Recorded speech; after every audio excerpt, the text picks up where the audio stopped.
आज हम इस वीडियो में बात करने जा रहे हैं ऐसा दिव्य उत्सव की जो केवल भारत ही नहीं पूरे विश्व का एक सबसे बड़ा महासम्मेलन है। जी हाँ, हम बात करने जा रहे हैं महाकुंभ मेला के बारे में। हर 12 साल में मनाए जाने वाला ये मेला बहुत ही सारे रहस्यों से भरा हुआ है।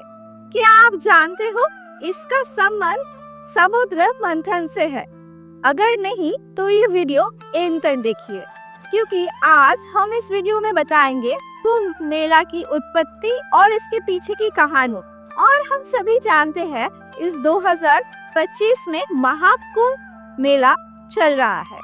हम उस महाकुंभ मेला को भी लेके बात करेंगे कि कहाँ पे ये मेला होता है और कौन सी तारीख में वहाँ पे महास्नान का आयोजन किया जाता है और वहाँ का परिवेश कैसा है। और कई लोग वहाँ पे जा चुके हैं, तो उन लोगों का भी एक्सपीरियंस हम इस वीडियो में आज शेयर करेंगे। तो अगर आपको इस महाकुंभ के बारे में इंटरेस्ट है तो इस वीडियो की लास्ट तक हमारे साथ बने रहिए। नमस्ते, मैं हूँ Shreya and welcome back to my channel. Hindu धर्म में एक बहुत ही प्राचीन और पवित्र कहानी है समुद्र मंथन की, जहाँ पे देवता और असुर मिलके समुद्र मंथन किया था अमृत लाभ करने के लिए। तो समुद्र मंथन के दौरान जब अमृत का कलश निकला तब देवता और असुरों में एक बहुत ही दर्द शुरू हुआ, क्योंकि देवता और असुर दोनों ही वो अमृत के कलश को प्राप्त करना चाह रहे थे, लेकिन वो कलश देवता या फिर केवल असुरों को ही मिल सकता था, किसी एक को ही वो मिल सकता था। तभी इस बंद को देखते हुए सभी बहुत चिंतित हो गए थे। तभी हमारे विष्णु जी मोहिनी अवतार धारण किया और वो अमृत का कलश देवताओं में बांट दिया। इसी लड़ाई के दौरान उस अमृत कलश से कुछ बूंद अमृत पृथ्वी पे गिर गए। ऐसा माना जाता है ये अमृत 4 पवित्र स्थान में आके गिरा था। वो 4 जगह है हरिद्वार, प्रयागराज, नासिक और उज्जैन। इसीलिए इन चारों जगह पे महाकुंभ का मेला लगता है। इन्हीं 4 जगह पे महाकुंभ का आयोजन किया जाता है। हर 12 साल में प्रयागराज में ये होता है और हर 144 साल के बाद विशाल महाकुंभ का मेला लगता है, जो इस 2025 में हो रहा है। इसीलिए करोड़ों का भीड़ लगा हुआ है वहाँ पे जाके महाकुंभ में शामिल होने के लिए और महाकुंभ में जाके गंगा स्नान करके अपने पापों को धुलने के लिए। 2025 में जो ये महाकुंभ लगा है, ये हो रहा है उत्तर प्रदेश के प्रयागराज में। ये कुंभ मेला 13 जनवरी को शुरू हुआ है और 26 फरवरी तक चलेगा और ये प्रयागराज के त्रिवेणी संगम में आयोजित हुआ है। सभी जाके ये त्रिवेणी संगम में नहाते हैं और अपना पाप धुलते हैं। तो चलिए हम जान लेते हैं कि ये त्रिवेणी संगम होता क्या है, मतलब ये त्रिवेणी संगम क्या है। ये त्रिवेणी संगम एक ऐसा जगह है जहाँ पे गंगा, यमुना और सरस्वती ये तीनों नदियाँ आके एक साथ मिलती है। वो जो मिलन स्थल है उसको कहते हैं त्रिवेणी संगम। तो कुंभ मेला में लाखों करोड़ों के लोग वहाँ पे जा रहे हैं गंगा स्नान करने के लिए, लेकिन हर रोज गंगा स्नान नहीं होता है। उनके लिए भी कुछ स्पेसिफिक दिन है, जैसे 13 जनवरी पौष पूर्णिमा, 14 जनवरी मकर संक्रांति, जैसे 29 जनवरी मौनी अमावस्या था। प्रथम शाही स्नान 14 जनवरी को हुआ था, द्वितीय शाही स्नान 29 जनवरी को हुआ था। अब आता है फरवरी में, और फरवरी में 3 फरवरी बसंत पंचमी के दिन तृतीय शाही स्नान का आयोजन हुआ था। फिर 12 फरवरी माही पूर्णिमा में स्नान का योग है।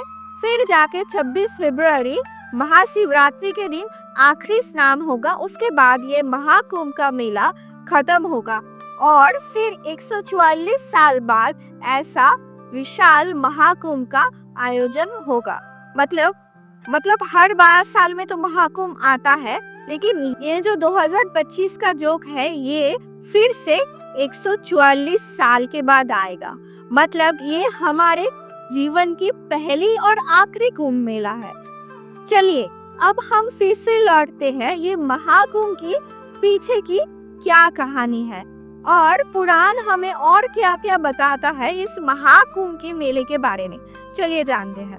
पुराण के अनुसार ये महाकुंभ की मेला कई हजार सालों से मनाया जा रहा है, लेकिन इतिहास के अनुसार इसका प्रथम लिखित उल्लेख आदि शंकराचार्य का समय यानी कि 18th सेंचुरी से मिलता है। तभी से ये बहुत ही बड़ा और बहुत ही पवित्र एक उत्सव बन गया, जहाँ पे लाखों करोड़ों दर्शनार्थी आते हैं, त्रिवेणी संगम में नहा के अपने पापों से मुक्त हो जाते हैं।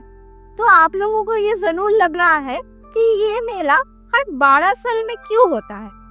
मतलब हर साल भी तो हो सकता है ना, लेकिन क्यों 12 साल बाद ही ये मेला लगता है, जब बृहस्पति ग्रह यानी कि जुपिटर एक पवित्र नदियों के पास होते हैं, तब जाके ये कुंभ मेला लगता है। छोटे कुंभ और अर्ध कुंभ भी 6 और 3 साल के अंतर में लगता है। आज के दिन में ये कुंभ मेला केवल एक गंगा स्नान नहीं है, ये पूरे वर्ल्ड में एक बहुत ही पावरफुल स्पिरिचुअल गैदरिंग भी है, जिसमें ना ही केवल भक्त लोग बल्कि नागा साधु और भी बहुत संत महात्मा भी इस समय इस कुंभ के मेले में आते हैं, जो कई वर्षों से कई सालों से ध्यान में लिप्त है, वो भी इस मेला में शामिल होते हैं। लाखों करोड़ों संत भी आते हैं इस समय इस मेले में, जिनको केवल आप इस उत्सव के दौरान ही देख पाओगे। बाकी पूरे साल कभी भी आप इन लोगों का दर्शन नहीं कर पाओगे। ये लोग पृथ्वी की कल्याण के लिए, इंसानों के कल्याण के लिए कई गुफा में जाके, हिमालय में जाके कठोर तपस्या करते हैं, कठोर ध्यान करते हैं। और यहाँ पे बहुत सारे प्रकार के संत और अघोरी बाबा आते हैं। तो बहुत सारे लोगों को पता नहीं है कि कौन सा अघोरी होता है, कौन सा नागा साधु होता है, कौन सा क्या होता है। इसीलिए मैं इस साधु और ये संत के ऊपर एक वीडियो जरूर लाऊंगी। क्या आप कभी कुंभ मेले में गए हो या कभी भी कुंभ मेले का एक्सपीरियंस किए हो?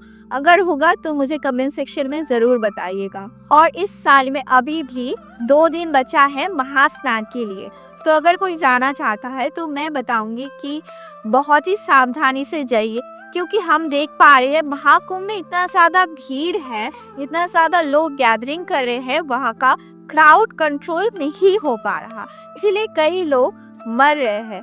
कोई पानी में डूब के मर रहा, ज्यादातर लोग भीड़ में सांस बंद होके मर रहे हैं, बहुत सारे लोग खो जा रहे हैं।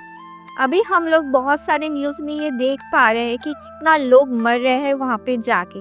इसलिए अगर आपको जाना है तो बहुत ही सावधानी से जाइएगा और अपना चीज़ों का, अपना सामान का बहुत ज़्यादा ध्यान रखिए, क्योंकि वहाँ पे बहुत किस्म के लोग आ रहे हैं, तो वहाँ पे बहुत ज़्यादा चोरी भी हो रहा है। आपका वॉलेट, पर्स या कीमती चीज़, एक बैग, ये बहुत ही संभाल के रखिएगा।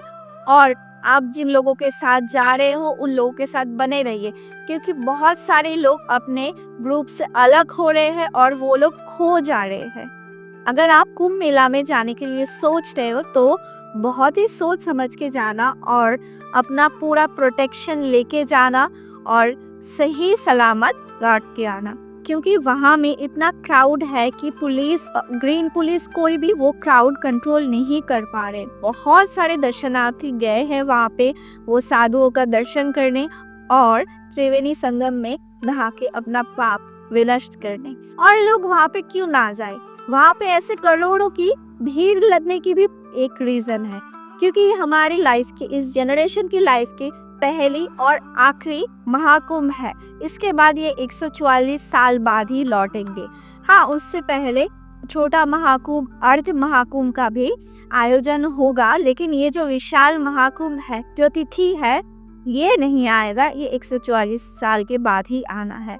तो अगर आप लोग सोच रहे हो वहाँ पे जाने के लिए तो बी सेफ, और तो बहुत ही सेफ्टी से जाइए और अपनों का ध्यान रखिए। और मेरे सजेशन से छोटा बच्चा लेके वहाँ पे जाना बिल्कुल उचित नहीं है, और अगर छोटा बच्चा जा भी रहा है तो उनके कपड़ों में या फिर उनके पास एड्रेस और कांटेक्ट भी लिख के दीजिए, ताकि वो अगर खो भी जाए आप लोगों को ढूंढने में आसानी हो। अगर आप कुंभ मेला में गए हो तो मुझे कमेंट सेक्शन में आप लोगों का एक्सपीरियंस ज़रूर शेयर करना। अगर आपको ये वीडियो पसंद आए तो लाइक, कमेंट और सब्सक्राइब ज़रूर करना, और पास में जो बेल बटन है उसको प्रेस करना ना भूलें, ताकि आपके पास मेरे हर एक वीडियो की नोटिफिकेशन सबसे पहले आए। और हम कुंभ मेला की जो साधु संत नागा साधु है, इन लोगों के ऊपर भी एक सेपरेट वीडियो लाएंगे। अगर आपको वो देखना है तो मेरे चैनल पे बने रहिए। तो हम मिलते हैं नेक्स्ट वीडियो में, तब तक के लिए स्टे हेल्दी, स्टे पॉजिटिव। जय गंगा मैया, हर हर महादेव।